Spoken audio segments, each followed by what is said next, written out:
नमस्कार दोस्तों। आपने 3 आंग्ल कर्नाटक युद्ध है उनके बारे में तो सुना होगा, लेकिन कभी ये नहीं जाना कि ये युद्ध क्यों हुए, कर्नाटक का इतिहास क्या है और आंग्ल कर्नाटक युद्ध के बाद क्या हुआ। इन सब की डिटेल से जानकारी आज इस वीडियो में हम लेने वाले हैं। तो आज हम पूरी कर्नाटक रियासत है उसको करने वाले हैं। कैसे कर्नाटक का मतलब प्रारंभ हुआ, कैसे ये स्वतंत्र हुआ, उसके बाद कैसे मतलब अंग्रेज़ों ने और फ्रांसीसी है इन्होंने हस्तक्षेप किया, उसके बाद युद्ध हुए और उन युद्ध के बाद कैसे औपनिवेशिक सत्ता का यह शिकार हो गया। पूरा डिटेल से आज हम करने वाले हैं। तो कर्नाटक को हम शुरू से स्टार्ट करते हैं। तो सबसे पहले देखें हम, ये कर्नाटक है, ये एक स्वतंत्र राज्य नहीं था। ये किसके अंतर्गत आता था? ये आता था हैदराबाद के अंतर्गत। ठीक है, हैदराबाद। उस समय हैदराबाद का निज़ाम था, यानी हैदराबाद में निज़ाम कौन था? निज़ाम उल मुल्क था। हैदराबाद का निज़ाम कौन था? निज़ाम उल मुल्क। ठीक है, इतनी बात आपको समझ आ गई होगी। ये तो हैदराबाद का निज़ाम था। तो अब हम बात करें कर्नाटक की। कर्नाटक का निज़ाम कौन था फिर? तो कर्नाटक का निज़ाम कौन था? कर्नाटक में निज़ाम नहीं था। ठीक है, कर्नाटक में सूबेदार था उस टाइम, क्योंकि कर्नाटक एक स्वतंत्र रियासत नहीं थी, तो वहाँ पे सूबेदार नियुक्त होता था। तो इसका सूबेदार कौन था वो आपको पता होना चाहिए। तो कर्नाटक का जो सूबेदार था, एक मिनट रुकिए, जो कर्नाटक का सूबेदार था उसका नाम था शहादत उल्ला खान। यह नाम आपने सुना भी होगा, शहादत उल्ला। ठीक है, शहादत उल्ला खान, ये था वो कर्नाटक का जो सूबेदार था। ठीक है, अब हम बात करते हैं, जो ये शहादत उल्ला खान था ये क्या चाहता था? आपको पता होगा कि हैदराबाद का निज़ाम था निज़ाम उल मुल्क। जो ये निज़ाम उल मुल्क था ये मुग़ल बादशाह से स्वतंत्र होना चाहता था, और अंततः इसने अपने आप को स्वतंत्र है वो घोषित भी कर दिया था। ठीक है, जैसे ये स्वतंत्र होना चाहता था, तो जो यहाँ का सादतुल्ला खान था यह भी चाहता था कि मैं हैदराबाद है उससे स्वतंत्र हो जाऊँ और अपना एक नया राज्य है वो स्थापित करूँ और उसमें सत्ता है वो अपनी काबिज़ करूँ। तो इसने एक बार क्या किया, इसका जो भाई था, इसका भाई था उसका नाम था दोस्त अली। ठीक है, ये दोस्त नहीं है, इसका भाई का नाम है दोस्त अली। ठीक है, ये इसका भाई है और इसके भाई का एक बेटा था। तो मैं दोस्त अली कह के भाई लिख भी देता हूँ ताकि आपको कन्फ्यूज़न ना हो। ये इसका भाई था। ठीक है, और इसके भाई का जो बेटा था, इसका नाम था, बेटे का नाम था गुलाम अली। ठीक है, बेटे का क्या नाम था? गुलाम अली। तो जो सादतुल्ला खान है इसका कोई बेटा नहीं था, तो इसने अपने भाई के बेटे जो गुलाम अली है इसको अपना उत्तराधिकारी नियुक्त कर दिया। क्या नियुक्त किया? उत्तराधिकारी। और इसी से जो आगे की संघर्ष है वो स्टार्ट होता है, उत्तराधिकारी नियुक्त। तो ये उत्तराधिकारी नियुक्त किया इसने। इसने उत्तराधिकारी नियुक्त करने पर निज़ाम की अनुमति नहीं ली। ठीक है, तो निज़ाम है इससे अनुमति नहीं ली, और आपको पता है कि हैदराबाद से कर्नाटक वो स्वतंत्र नहीं था। तो बिना अनुमति लेने पर जो निज़ाम उल मुल्क है ये बहुत निराश हो गया और दोनों के बीच संघर्ष होने लगा। तो बिना परमिशन के ये सब करने के बाद जो संघर्ष हुआ, तो शहादतुल्ला खान है ये मतलब एक तरह से गुस्से में आ गया और इसने घोषणा कर दी कि अब से जो कर्नाटक है वो हैदराबाद से स्वतंत्र है। ठीक है, तो इन दोनों की जो लड़ाई चल रही थी उनका फ़ायदा किसने उठाया? इनका फ़ायदा उठाया अंग्रेज़ और फ्रांसीसी ने। ठीक है, इन दोनों ने फ़ायदा उठाया और दोनों के बीच हस्तक्षेप करने लगे अपने स्वार्थों की पूर्ति के लिए।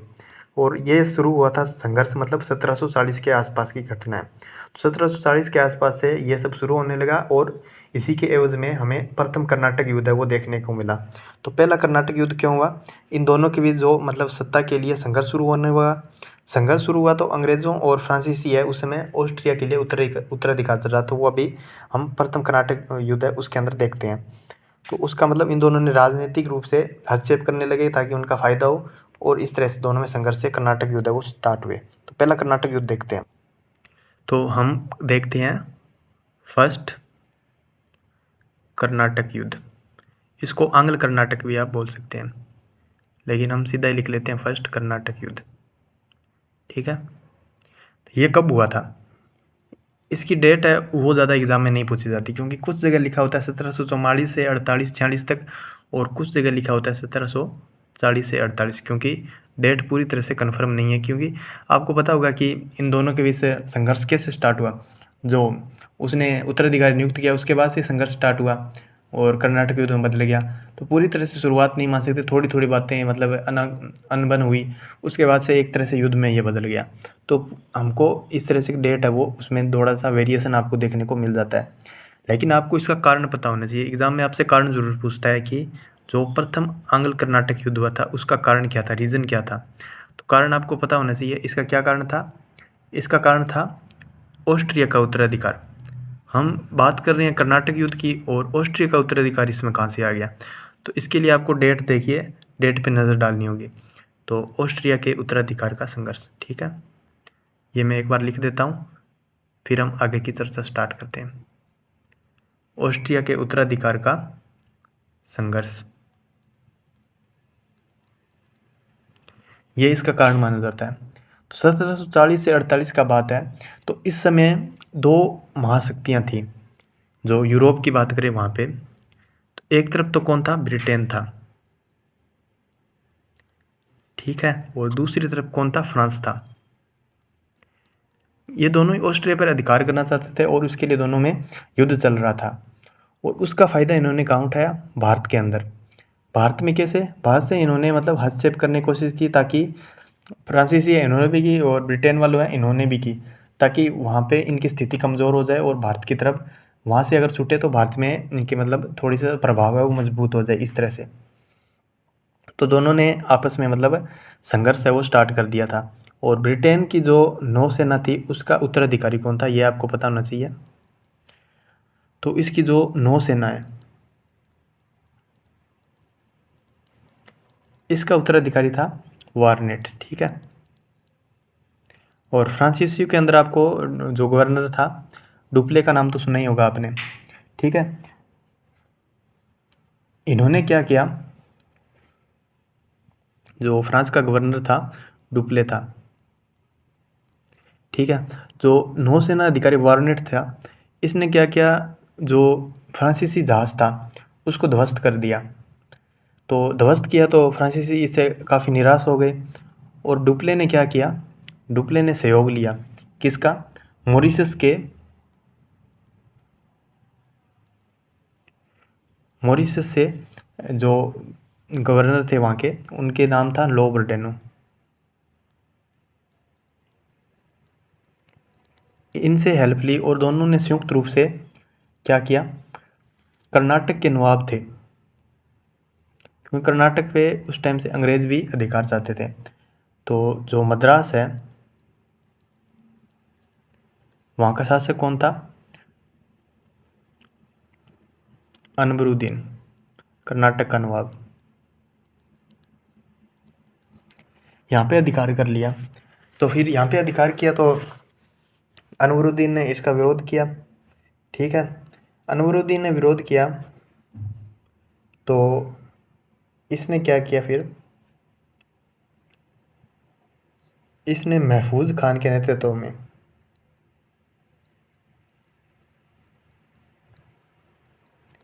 महफूज खान के नेतृत्व में लगभग 1000 लोगों की सेना के साथ अपना बेड़ा भेजा, और जो फ्रांसीसी है उनसे लड़ने के लिए। जो फ्रांस का जो गवर्नर था या फिर सेना का कमांड संभाल रहा था, गवर्नर तो डुप्ले था, फ्रांसीसियों ने अपनी सेना की कमान किसको सौंप दी थी? कैप्टन पैराडाइज को। तो एक तरह से देखने से तो लग रहा है कि इसमें जो अनवरुद्दीन है वो जीतेगा, क्योंकि इसके पास 1000 की सेना और कैप्टन पैराडाइज के पास मात्र 230 सैनिक थे। लेकिन फ्रांसीसियों की सेना काफ़ी मजबूत थी, और जो मतलब इनकी रणनीतिक दृष्टि है वो भी काफ़ी मजबूत थी। तो यहाँ पे इन्होंने किसको परास्त कर दिया?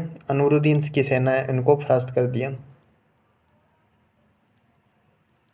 और इसके साथ ही इन्होंने मतलब आश्वासन दिया कि हम जो अंग्रेज़ों से युद्ध है वो समाप्त हो जाएगा जब ऑस्ट्रिया का उत्तराधिकार वाला, तो आपको आपका जो मद्रास है वो वापस सौंप देंगे। तो अनवरुद्दीन इससे राज़ी हो गया, ठीक है। लेकिन ऐसा नहीं हुआ। बाद में क्या हुआ कि अंग्रेज़ों और जो फ्रांसीसियों के बीच हो गई एक्स ला सापेल की संधि, ठीक है। एक्स ला सापेल की संधि होगी। ये संधि हुई तो दोनों ने अपने आप एक दूसरे के विजित क्षेत्र है वो एक दूसरे को सौंप दिए और इससे अनवरुद्दीन को कोई फायदा नहीं हुआ। तो मतलब अनवरुद्दीन अंग्रेजों के वापिस अधीन है वो आ गया था और इस तरह से पहले कर्नाटक युद्ध है उसकी समाप्ति हो गई थी। तो चलिए अब हम द्वितीय कर्नाटक युद्ध है इसके बारे में चर्चा करते हैं। इसके सबसे पहले आपको टाइमलाइन पता होना चाहिए ये कब से कब तक हुआ था। तो ये हुआ था 1749 से लेके 1754 के बीच में। तो इसका अगर समय देखें हम तो वो है 1749 यानी 49 इससे लेके 54 के बीच में। तो इस युद्ध में थोड़ा अलग होता है कैसे, जैसे कि आपको प्रथम जो कर्नाटक युद्ध है वो पता था ऑस्ट्रिया का उत्तराधिकार का संघर्ष हो रहा था, यानी यूरोपीय देशों में संघर्ष हो रहा था और उसका फ़ायदा उन्होंने कहाँ उठाना था, भारत के अंदर जो मैसूर वाला मद्रास वाला एरिया है वहाँ पे मतलब पहले फ्रांसीसी ने मतलब अधिकार किया, अनवरुद्दीन को दिलासा दिया कि हम बाद में आपको दे देंगे या अंग्रेज़ों से हम जीत जाएंगे, तो बाद में दिया नहीं। अनवरुद्दीन ने फिर से युद्ध किया और जैसे कि आपको पता है महफूज खान के नेतृत्व में इधर से कैप्टन पैराडाइज है उन्होंने इनको हरा दिया और बाद में जो अंग्रेज़ों और फ्रांसीसियों के बीच एक्सलास अपेल की संधि हो गई तो पूरा मामला रफा दफा हो गया। लेकिन यहाँ फिर अंग्रेज़ों और फ्रांसीसियों को एक बात पता चल गई कि इन जो राष्ट्र हैं यहाँ के जो रियासतें हैं इनके अंदर फूट डाली जा सकती है और हम यहाँ पे अपनी सत्ता काबिज कर सकते हैं क्योंकि इतने जो अगर आपस में संगठित नहीं होंगे तो इनको हम हरा सकते हैं। तो हैदराबाद की बात करें तो हैदराबाद में जो यहाँ के लोकल शासक थे मतलब हैदराबाद का शासक था वहाँ पे संघर्ष चलने लग गया। हैदराबाद की जो यहाँ का उस समय शासक था या फिर नवाब बोल सकते हैं ना, निज़ाम था। नवाब फिर हम कर्नाटक के नवाब बोल देंगे और हैदराबाद वाले निज़ाम कहते थे खुद को। तो यहाँ पे नासिर जंग था वो सत्ता पर काबिज था और इसको चुनौती दे रहा था। नासिर जंग को चुनौती कौन दे रहा था, इसको चुनौती दे रहा था, आप ये चार्ट समझाओगे तो आपको पूरा युद्ध ये समझ आ जाएगा। इसको चुनौती दे रहा था मुजफ्फर जंग, ठीक है। और एक तरफ हम इधर लिख देते हैं कर्नाटक का, कर्नाटक के शासकों की। कर्नाटक में अनवरुद्दीन आपको पता है सत्ता पर काबिज था।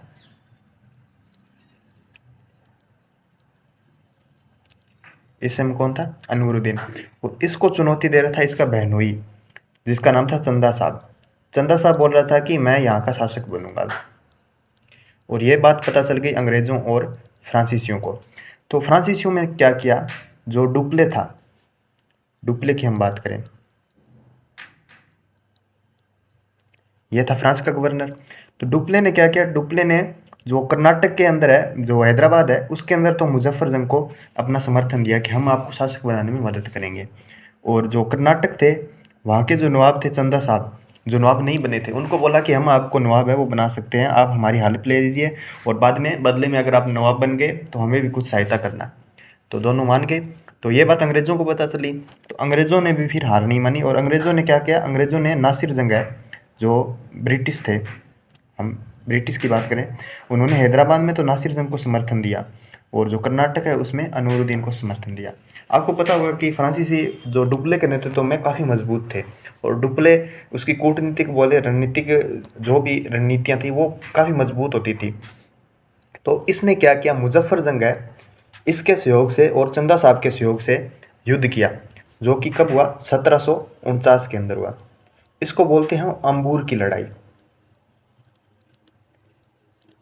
ठीक है। अंबूर का युद्ध हुआ 1749 में, किसके मतलब नेतृत्व में, मुजफ्फर जंग और चंदा साहब की सहायता से डुप्ले ने करवाया था और जो अनवरुद्दीन है इसको मरवा दिया, ठीक है।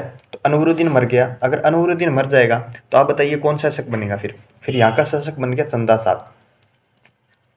चंदा साहब वो शासक बन गया। इतनी बात आपको समझ आ गई। यानी अंग्रेज़ों और फ्रांसीसियों ने हस्तक्षेप किया किसमें, कर्नाटक और जो हैदराबाद है इन रियासतों के अंदर, और मतलब राजनीतिक रूप से हस्तक्षेप करना था।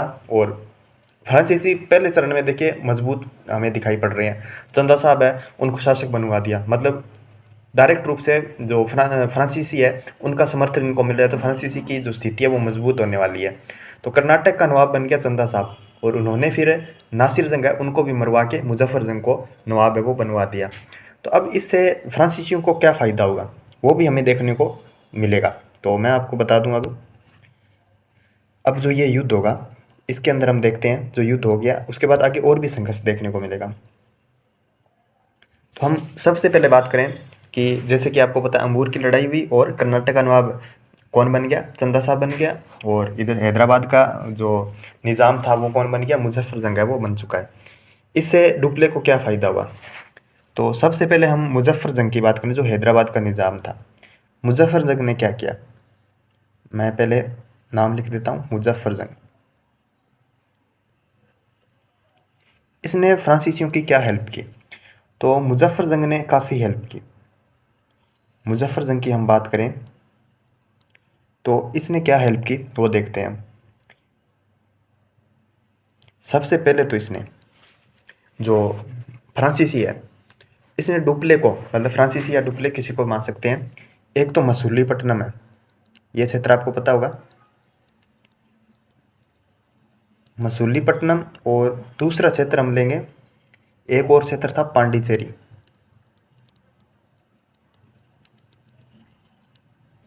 ठीक है, यहाँ का क्षेत्र है वो इनको दे दिया। ठीक है, और एक कन्याकुमारी वाला क्षेत्र था, ये क्षेत्र आपको याद रखने हैं। एक था कन्याकुमारी वाला क्षेत्र, तो इसके अंदर कन्याकुमारी वाला क्षेत्र जो कृष्णा नदी है उसके आसपास का, वहाँ का गवर्नर है वो डुप्ले को बना दिया। यानी ये वाला क्षेत्र भी जो फ्रांसीसी या डुप्ले है उनको मिल चुका था। अब बात करें, जो ये तो हैदराबाद ने दिया था, तो कर्नाटक ने क्या दिया? कर्नाटक के जो चंदा साहब थे, चंदा साहब थे, ये जो नवाब बन गए तो इन्होंने भी तो हेल्प करनी थी डुप्ले की। अब तो इन्होंने क्या किया, इन्होंने फ्रांसीसियों को, जो पांडिचेरी के आसपास इनके जो क्षेत्र था, उनके 80 गांव थे, पांडिचेरी के अधीन 80 गांव थे। 80 गांव किसके अधीन थे? पांडिचेरी के। पांडिचेरी के मतलब कृष्ण नदी के आसपास का क्षेत्र तो इसने दे दिया था हैदराबाद के निज़ाम ने। और 80 गांव थे पांडिचेरी के अधीन थे, जो वो किसने दे दिए? चंदा साहब ने इनको दे दिए। लेकिन फिर आगे क्या हुआ, एक बहुत ही महत्वपूर्ण चीज़ इसमें ये हुई, फ्रांसीसियों की स्थिति कहाँ से मजबूत हुई, इसके अंदर जो बुस्सी के नेतृत्व में, बुस्सी है इसके नेतृत्व में जो एक सैन्य टुकड़ी है वो हैदराबाद में जो रखने की अनुमति भी इनको मिल चुकी थी। हैदराबाद में सैन्य टुकड़ी, ठीक है, हैदराबाद में क्या मिल गई थी इनको? सैन्य टुकड़ी। अगर सैन्य टुकड़ी रखेंगे तो इनकी स्थिति मजबूत होगी या नहीं होगी? जरूर होगी। जैसे कि अमेरिका देखिए, अब बहुत से देशों में अपनी अपनी सैन्य टुकड़ी है वो रख चुका है, लगभग बहुत सारे देशों में इसकी सैन्य टुकड़ियां हैं। तो अमेरिका की स्थिति वैसे भी वैश्विक रूप से बहुत मजबूत है, यानी अमेरिका हर जगह से कहीं से भी किसी भी देश पर हमला कर सकता है अगर उसके साथ कोई भी संघर्ष की स्थितियां देखने को मिलती है। तो हैदराबाद में इसमें क्या मिल गई, इसको सैन्य टुकड़ी रखने की है वो अनुमति मिल गई। अब यहाँ से अंग्रेज़ों की स्थिति है वो काफ़ी कमज़ोर हो गई, क्योंकि हैदराबाद के अंदर ऑफिशियली सैन्य टुकड़ी रख रहे हैं, तो वहाँ पे वो कितने भी किलेबंदी कर सकते हैं, कितने भी हथियार रख सकते हैं, कितने भी सेना रख सकते हैं, ये सब है। लेकिन क्या हुआ, अब जो मुजफ्फर जंग है ये तो हमेशा तो रहेगा नहीं, क्योंकि इसकी मृत्यु हो जाती है 1751 के अंदर। और यहीं से बाद में एक बहुत ही रणनीतिक भूल भी हमें देखने को मिल गई। 1751 में मुजफ्फर जंग है इसकी मौत हो जाती है, और यहाँ पे पर फ्रांसीसी किसको बिठाते हैं सत्ता के ऊपर? सलावत जंग को।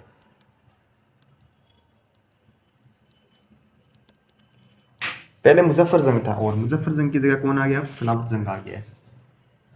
तो इसने क्या किया, सलावत जंग है वो, सलावत जंग ने फ्रांसीसियों को, ये भी आया तो मतलब इसको किसी को हमने अब वो मर गया तो हमारे पास ऑप्शन बहुत सारे हैं, इसको बिठा सकते हैं, इसको बिठा सकते हैं। लेकिन जब फ्रांसीसियों को जो सलावत जंग है उसका ऑप्शन अच्छा लगा, क्योंकि इसने एक ऑफर दिया था कि मैं आपको उत्तरी सरकार है उसका क्षेत्र दे दूंगा। उत्तरी सरकार के अंदर 3 क्षेत्र आते थे। एक तो आता था मुस्तफ़ानगर, मैं उत्तरी सरकार का आपको क्षेत्र भी बताऊंगा कौन से वाला है। और दूसरा आता था चिरक्कल। ये 3 नाम आपको याद रखने हैं जो उत्तरी सरकार के अंदर आते थे। और तीसरा नाम था, उसका नाम था राजमुद्री। ये फ्रांसीसियों को दे दिए। किसने दिए थे? ये दिए थे सलावत जंग ने। तो ये बात जब क्लाइव को पता चली, क्लाइव उस समय पहले जो प्रथम कर्नाटक युद्ध हुआ था, क्लाइव उस समय जो दूसरे युद्ध थे वहाँ पे ज़्यादा मतलब अपना प्रभाव बना रहा था। जैसे कि प्लासी का, ये 1740 से 48 के बीच हुआ, 1757 में प्लासी का युद्ध हुआ, तो वहाँ पे दूसरी स्थितियाँ थी उनको मजबूत करने में, और जगह से क्लाइव वहाँ पे ज़्यादा मतलब एक्टिव था, इस जगह नहीं था। बाद में क्लाइव इधर भी आ गया, तो क्लाइव ने फ्रांसीसियों के जो वर्चस्व था उसको बढ़ता हुआ देख के जो तिरचन्नापल्ली है उसके पास मतलब है अपनी घेरेबंदी है वो तोड़ने का प्रयास करने लगा, और लेकिन इसमें उसे सफलता है वो नहीं मिल सकी। तो उसने कर्नाटक की राजधानी है अर्काट, क्लाइव ने, अर्काट है वो कर्नाटक की राजधानी थी, ठीक है। यहाँ पे इसने क्या किया, हमला किया, और 1752 में कर्नाटक के नवाब है चंदा साहब थे जो, वो मारे गए। चंदा साहब आप देखिए मारे गए, जो फ्रांसीसियों के मतलब फेवर में थे। चंदा साहब है, मैं नाम लिख देता हूँ उनका, चंदा साहब। चंदा साहब क्या हुआ, मारे गए। अब जब चंदा साहब मारे गए तो अब बताइए कौन यहाँ का नवाब बनेगा। तो अब देखिए अंग्रेज़ों ने मरवाया है, तो अब नया नवाब बनेगा, वो उसमें अंग्रेज़ों का समर्थन उसको ज़्यादा होगा, तो वो अंग्रेज़ों के फेवर में ही निर्णय लेगा। तो यहाँ पे चंदा साहब की जगह अब कौन नवाब बनेगा, मोहम्मद अली, ठीक है। मोहम्मद अली है वो कर्नाटक का नया नवाब बन चुका है। मोहम्मद अली कर्नाटक का नया नवाब बना, और 1754 के अंदर, 1754 में जो डुप्ले है फ्रांस का गवर्नर है, उसको फ्रांस वापस बुला लिया और उसके ऊपर मुकदमे भी चले। और जो डुप्ले है इसको तो क्या हुआ, डुप्ले को तो फ्रांस वापस बुला लिया। तो मैं लिख देता हूँ डुप्ले को फ्रांस वापस बुला लिया, ठीक। और न्यू गवर्नर कौन हुआ, नया गवर्नर बनाया गोडहेव को। इंग्लिश में नाम अलग होता है और हिंदी में थोड़ा सा अलग लिखा जाता है। तो उसके जगह किसको बनाया गया, गोडेहू को नया गवर्नर जनरल है वो बना दिया गया, ठीक है। और इसके साथ ही जो द्वितीय कर्नाटक युद्ध है वो समाप्त हो गया। तो आप बताइए इसमें किसकी स्थिति आपको मजबूत लग रही है, अंततः कौन जीता। देखिए डुप्ले चला गया है, और डुप्ले ही एक तरह से कूटनीतिज्ञ था बहुत बड़ा, फ्रांस की स्थिति इसी कारण मजबूत थी, वो चला गया है। और कर्नाटक के अंदर अंग्रेज है, वो पहले फ्रांसीसी मजबूत थे, लेकिन लास्ट में अंततः देखें तो कर्नाटक के लिए युद्ध हो रहा है, और कर्नाटक में अंग्रेज अपनी सत्ता है वो स्थापित कर चुके हैं, वो अप्रत्यक्ष रूप से कर चुके हैं क्योंकि इनका प्रभाव ज़्यादा है अब। तो मोहम्मद अली अब जब नवाब बन चुका है, यहाँ का नवाब कौन बन चुका है, मोहम्मद अली, और मोहम्मद अली को किसका फेवर है, अंग्रेज़ों का, तो ये अंग्रेज़ों के पक्ष में निर्णय देगा। तो द्वितीय कर्नाटक युद्ध है वो अंग्रेज़ों के पक्ष में रहा। और उसके बाद हम बात करेंगे तृतीय कर्नाटक युद्ध की। चलिए अब हम बात करते हैं तृतीय कर्नाटक युद्ध की। और ये युद्ध यानी संघर्ष था इस प्रकार था, यहाँ पे फ्रांसीसी ने बहुत बड़ी गलती कर दी थी, और इस गलती का अंजाम इसको आगे भी भुगतना पड़ा। और आगे धीरे धीरे फिर इनका वर्चस्व है वो पूरी तरह से समाप्त हो जाएगा, कर्नाटक ही नहीं पूरे भारत से फ्रांसीसियों को फिर जानना पड़ेगा। तो हम बात करते हैं तृतीय कर्नाटक युद्ध की। तो ये कालखंड देखिए कब का था, ये आपको पता होगा तो आपको यहाँ की स्थिति भी समझ आएगी। ये समय है लगभग 1756 से लेकर 1763 के बीच में, 1756 से 1763 के बीच में। तो ये समय आपको पता होगा ये कौन सा समय है, ये है सप्तवर्षीय युद्ध का समय, जब सप्तवर्षीय युद्ध चल रहा था। और यहाँ पे हम बात करें जो गवर्नर कौन था अंग्रेज़ों की तरफ से, उसमें जॉर्ज बिकोट था, वो कर्नाटक के इधर गवर्नर था, जॉर्ज बिकोट, ठीक है। और तो इसमें क्या हुआ ऐसा कि हमें मतलब घातक परिणाम है वो देखने को मिले फ्रांसीसियों के खिलाफ। आपको पता होगा कि यूरोप में सप्तवर्षीय युद्ध चल रहा था, तो जो ब्रिटेन वाले थे और फ्रांसिस थे उन दोनों के बीच संघर्ष हमें देखने को मिल रहा है, ये यूरोप की स्थिति है। अब भारत के पक्ष में देखें तो ये दोनों इसका मतलब स्थिति है वो एक दूसरे कमज़ोर करने के लिए भारत में भी अपना देखेंगे, क्योंकि अंग्रेज़ भी अपना उपनिवेश है वो स्थापित करना चाहते थे, फ्रांसीसी भी अपनी स्थिति है वो मजबूत करना चाहते थे। तो यहाँ पे नया जो गवर्नर जनरल था फ्रांस का, फ्रांस की तरफ से देखें तो फ्रांस का जो नया गवर्नर जनरल था उसका नाम था काउंट डी लाली, इसको भेजा था। डुप्ले तक स्थितियाँ बढ़िया थी, लेकिन डुप्ले के बाद से गवर्नर जनरल इतने ख़राब आए थे कि इसने पूरे फ्रांस की मतलब जो स्थिति थी मजबूत उसको ख़राब कर दिया। तो काउंट डी लाली है ये नए गवर्नर जनरल बन के आए, गवर्नर या गवर्नर जनरल कुछ भी कह लीजिए, फ्रांस के उस टाइम गवर्नर ही थे सीधे, तो ये भेजे गए। अब काउंट डी लाली है ये जो रणनीतिक रूप से फैसले लेने में इतने मजबूत नहीं थे, और इन्होंने एक बहुत बड़ी भूल कर दी। इन्होंने क्या किया, हमने देखा था कि जो डुप्ले ने जो हैदराबाद के अंदर बुस्सी के नेतृत्व में एक सैन्य टुकड़ी भेज रखी थी, उस कारण उनकी स्थिति हैदराबाद में काफ़ी मजबूत थी। लेकिन काउंट डी लाली ने क्या किया, जो हैदराबाद में बुस्सी के नेतृत्व वाली सैन्य टुकड़ी थी इसको वापस बुला लिया। पता नहीं किस कारण से बुलाया, लेकिन इसने वापस है वो बुला लिया। हो सकता है इनके मतलब दिमाग में कोई और बात चल रही हो कि यहाँ पे सेफ़ नहीं या फिर और कुछ, तो इन्होंने वापस बुला लिया और इसकी भनक लगी अंग्रेज़ों को। तो जॉर्ज पिकॉर्ट की बात करें, क्लाइव था पहले तो सेकंड वाले युद्ध में, लेकिन क्लाइव कहाँ गया? तो ये समय देखिए 1756 से 63 के बीच चल रहा है, तो यहाँ पे प्लासी का युद्ध भी हो रहा है, तो क्लाइव था वो वहाँ पे चला गया। तो ये सारी जिम्मेदारी अब जॉर्ज पिकॉर्ट के ऊपर थी, वो कैसे यहाँ पे फ्रांसीसियों से संघर्ष करें। तो जैसे ही इसको पता लगा कि बुस्सी के नेतृत्व वाली जो सैन्य टुकड़ी है वो हैदराबाद से वापस चली गई है, और अंग्रेज़ों ने इसी का फ़ायदा उठाया, और ये बात होती है फिर 1760 के अंदर। अंग्रेज़ों ने पूरी रणनीतियाँ बनाई और सेना का नेतृत्व कर रहा था आयरकूट अंग्रेज़ों की तरफ से। तो आयरकूट ने क्या किया, फ्रांसीसियों के ऊपर हमला बोल दिया, ठीक है। और यहाँ पे युद्ध कौन सा हुआ था, वो युद्ध का नाम भी आपको पता होना चाहिए। और फ्रांसीसियों की तरफ से तो पता ही है आपको, काउंट डी ला लिया वो नेतृत्व कर रहे हैं। तो आयरकूट ने नेतृत्व किया और युद्ध हुआ था वांडीवास का युद्ध।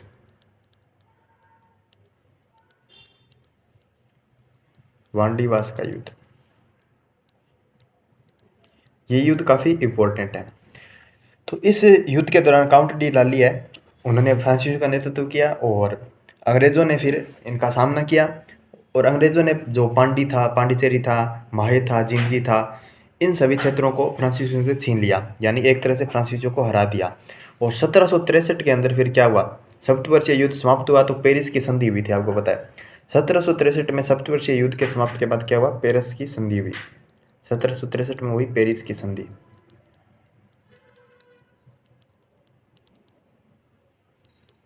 और पेरिस की संधि हुई, तो जिसके अंदर जो फ्रांसीसी है, इनसे जो भी क्षेत्र थे, पांडिचेरी हो गया और क्षेत्र हो गए, वो सब वापस ले लिए गए, और जो किलेबंदी के अधिकार इनको मिले हुए थे वो सब अधिकार इनसे छीन लिए।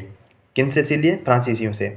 और जो चंद्रनगर था वो भी मतलब है इनको वापस दे दिया गया था, लेकिन बाकी सब क्षेत्र थे इनसे छीन लिए। और फ्रांसीसी क्षेत्र था वो, फ्रांसीसी कंपनी थी, उनको एक नाम मात्र की कंपनी है वो बना के छोड़ दिया, उनके सारे अधिकार अंग्रेज़ों ने छीन लिए, ठीक है। और 1763 के बाद जो देसी रियासतें थी, यहाँ के सेनापति हो गए, प्रशिक्षक हो गए, यहाँ पे मतलब वो पद के रूप में कार्य करने लगे फ्रांसीसी है। बाकी इनका मतलब जो राजनीतिक रूप से हस्तक्षेप था वो सब इन्होंने समाप्त कर दिया था, ठीक है। तो जो देसी रियासत है वहाँ पे अंग्रेज़ों का नियंत्रण नहीं था, तो वहाँ पे थोड़े थोड़े फ्रांसीसी अपना मतलब थोड़े बहुत पदों के ऊपर वैसे काबिज होने लगे, लेकिन इनका प्रभाव पूरी तरह से समाप्त हो गया था। और बाद में जब जो छोटे मोटे पदों पर ये अपने सत्ता बना रहे थे, उनको भी जो वेलीजली था 1798 में आया था, आपको पता है 1798 से लेकर 1805 तक था। वेलेज़नी ने क्या किया, ये जो इन पदों पर फ्रांसीसी थे उन सबको भी अपने पदों से हटा दिया। तो इस तरह से फ्रांसीसियों का मतलब एक तरह से जो शक्ति थी पूरी तरह से क्षीण हो चुकी थी। और जो कर्नाटक युद्ध थे उनके अंदर अंततः हम देख रहे हैं कि अंग्रेज़ों की सत्ता है वो स्थापित हो चुकी थी, मतलब एक तरह से नियंत्रण है वो स्थापित हो चुका था। और कर्नाटक के जो नवाब थे, एक एक समय था जब हैदराबाद के अधीन थे, गुलामी से स्वतंत्र होना चाहते थे, लेकिन उनकी जो स्वतंत्रता के आगे रणनीतियाँ थी वो एक तरह से बढ़िया नहीं स्थापित हो चुकी, एकता थी वो बढ़िया से स्थापित नहीं हुई। और उसी के एवज में अंग्रेज़ों और फ्रांसीसियों ने मतलब अपने स्वार्थ की पूर्ति के लिए फ़ायदा उठाया और उनके बीच फूट डाल के अपनी सत्ता है वो वहाँ पे मतलब अपना अप्रत्यक्ष रूप से नियंत्रण है वो स्थापित कर लिया। और औपनिवेशिक काल के अंदर इसी तरह से हमें बाकी रियासतों के अंदर भी अंग्रेज़ों की सत्ता स्थापित होती दिखाई देगी। तो ये पूरा कर्नाटक युद्ध था और कर्नाटक रियासत की इतिहास था, मैंने आपको पूरा कंप्लीट समझाया है। तो उम्मीद करता हूँ ये वीडियो आपके लिए हेल्पफुल होगा और एग्ज़ाम में इससे बाहर आपके कोई भी क्वेश्चन नहीं आएगा। जो भी जितने भी डिटेल से सब चीज़ें थी मैंने आपको फैक्ट के रूप में बता दी है। तो आज के लिए इतना ही, और आगे हम किसी और वीडियो में मिलेंगे। धन्यवाद।